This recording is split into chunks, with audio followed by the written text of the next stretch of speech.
দেখা হয় নাই চক্ষু মিলিয়া, ঘর হতে দুপা ফেলিয়া। একটি ধানের শিশির উপর আরেকটি শিশির বিন্দু।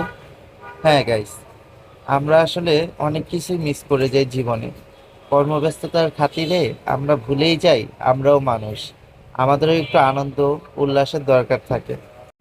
নিজের মনের আত্মতৃপ্তির জন্য আজকে আমরা বেছে নিয়েছি সারিঘাট। আমরা আজকে যাব সারিঘাটে। তো আমরা সারিঘাটে কিভাবে যাচ্ছি, কত টাকা খরচ হয়েছে, কিভাবে যাব বা আপনারা কিভাবে আসবেন, সেই বিষয়ে আজকে আমরা ফুললি ডিটেলস আমরা ভিডিওতে বলবো। তো অবশ্যই ভিডিও না কেটে পুরোপুরি ভিডিও দেখবেন এবং আশা করি ভালো লাগবে। আপনারা যদি ঢাকার বাইরে থেকে সারিঘাট যেতে চান তাহলে অবশ্যই প্রথমে জুরাইন রেল লাইনের কাছে চলে আসবেন। আর জুরাইন রেল লাইনের থেকে আপনার যে কোনো সিএনজি বা অটো চালিত রিক্সা দিয়ে নদী পার হতে লাগবে 10 টাকা। অনেক সময় তারা ডাইরেক্টলি সারিঘাট চায়, সেক্ষেত্রে তারা নেবে 30 টাকা। যাই হোক, যদি আপনি ডাইরেক্টলি যেতে না পারেন তাহলে পোস্তগোলা ব্রিজের উপর দিয়ে সারিঘাটের জন্য রওনা দিবেন। সেক্ষেত্রে আপনার পোস্তগোলা ব্রিজ পার হতে নেবে 10 টাকা। আর পোস্তগোলা ব্রিজের ওই পার থেকে আপনি অটো বা সিএনজি যেটাই নেন, সেখান থেকে হয়তো আপনার 30 টাকা করে নেবে। আজকে আমার ভ্রমণের সঙ্গী হয়েছে আলিফ। আর এটা হচ্ছে আমার চ্যানেলে প্রথম ব্লগ। ভুল ত্রুটি থাকতেই পারে, অবশ্যই আপনারা আমাকে জানিয়ে দিবেন কিভাবে ভিডিও করলে আপনাদের পছন্দ হবে। আর ইনশাআল্লাহ আপনাদের মনের মতো ভিডিও করার চেষ্টা করব সর্বদা। এইটা পোস্তগোলা ব্রিজের দৃশ্য, সকাল তখন বাজে 6টা। এত সুন্দর একটা ওয়েদার লাগছিল, তো ভিডিওটা অবশ্যই ফুটেজ করে নিলাম। যাই হোক, আমরা সারিঘাটের কাছাকাছি চলে আসছি, দূরে এখনই কাশফুল দেখা যাচ্ছে। আমি খুব এক্সাইটেড ছিলাম, কারণ আমি কখনো কাশফুল দেখতে আসি নাই।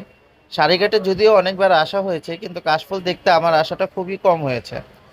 এখানে একটা খালের মতো একটা জায়গা আছে, জায়গাটা খুবই সুন্দর। এখানে নৌকা ভ্রমণেরও ব্যবস্থা আছে।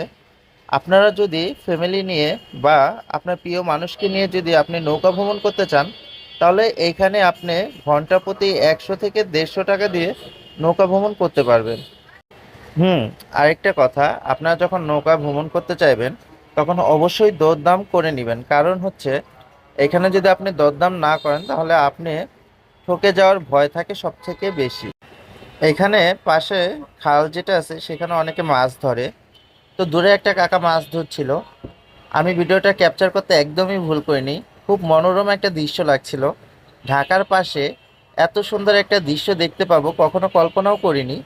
তো যাই হোক, আমি কাকার খুব কাছাকাছি যাওয়ার চেষ্টা করি এবং কাকার কাছে জানতে চাই যে এখানে মাছ পাওয়া যায় কি না। মাছ ধরলেন? ও, আছে মাছ? না এই যে এই কটা পাইছি। ও, পাইছেন? যাক, তাহলে তো আলহামদুলিল্লাহ পাইছেনই।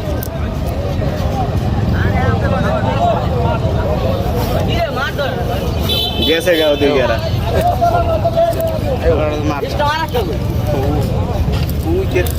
কতটি মাছ ধরা হয়েছে ভাই?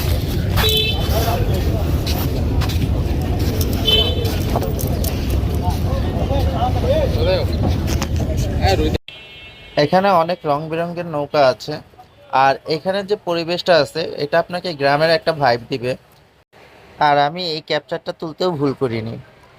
আমরা এখন কিছুটা দূরে হেঁটে কাশফুলের সাম্রাজ্যে চলে যাচ্ছি। কারণ সামনের থেকে যে কাশফুলগুলো দেখা যাচ্ছে এগুলো বেসিকলি ছোট, ভিতরের সাইডে অনেক ভালো ভালো কিছু কাশফুল হয়েছে, সেগুলো আমরা দেখছিলাম। আর হ্যাঁ, একটা কথা বলতে চাই, কেউ কাশফুল ছিঁড়বেন না। কাশফুলটা প্রকৃতি থেকে তৈরি, এটা আমার বা আপনার সম্পত্তি নয়। আর যেহেতু ঢাকার পাশে এই একটা জায়গায় আছে সারিঘাট যেখানে এত সুন্দর কাশফুল হয়, অবশ্য সবাইকে দেখার জন্য হলেও কাশফুলগুলো ছিঁড়বেন না। প্রকৃতি নষ্ট করাটা খুব ভালো দিক নয়। আশা করি আমরা কেউ কাশফুল নষ্ট করব না। ধন্যবাদ সকলকে। আমার এই কথাগুলো অবশ্যই খেয়াল রাখার চেষ্টা করবেন। চলুন আপনাদেরকে কাশফুলের রাজ্যে নিয়ে যাই। যারা টিকটক বা বিভিন্ন ধরনের ইউটিউব বা সোশ্যাল মিডিয়ায় ব্লগ করেন, তারা একবার হলেও এই সময়টায় আসবেন। কারণ এই সময়টা প্রকৃতি এত সুন্দর করে নিজেকে সাজিয়েছে যে আপনার দেখলেও আপনার মনটা ভালো হয়ে যাবে। আর অবশ্যই সাথে কাপল বা ফ্যামিলি নিয়ে আসার চেষ্টা করবেন। কারণ সুন্দর প্রকৃতি মানেই পাশে প্রিয়জন থাকাটা খুবই দরকার। একা গেলে আপনি সেই স্বাদটা পাবেন না যেটা আপনার পরিবার আপনার পাশে থাকলে যেরকম পাবেন। যাই হোক, সূর্যটা আকাশে উঠে গিয়েছে, প্রচুর গরম পড়তেছিল।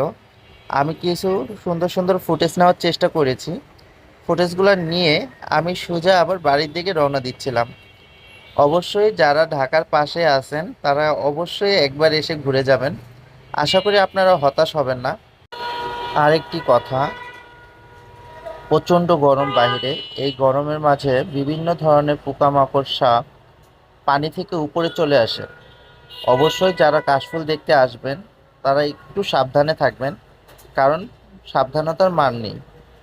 যাই হোক, এখানে কিছু রাইড আছে, যেমন নাগরদোলা আছে, নৌকা আছে। এগুলো আপনার চাইলে রাইড নিতে পারবেন। আর নৌকাটা বেসিক্যালি একটু রিস্ক হয়ে যায়, তো রাইড নেওয়ার আগে অবশ্যই সাবধানতা অবলম্বন করবেন।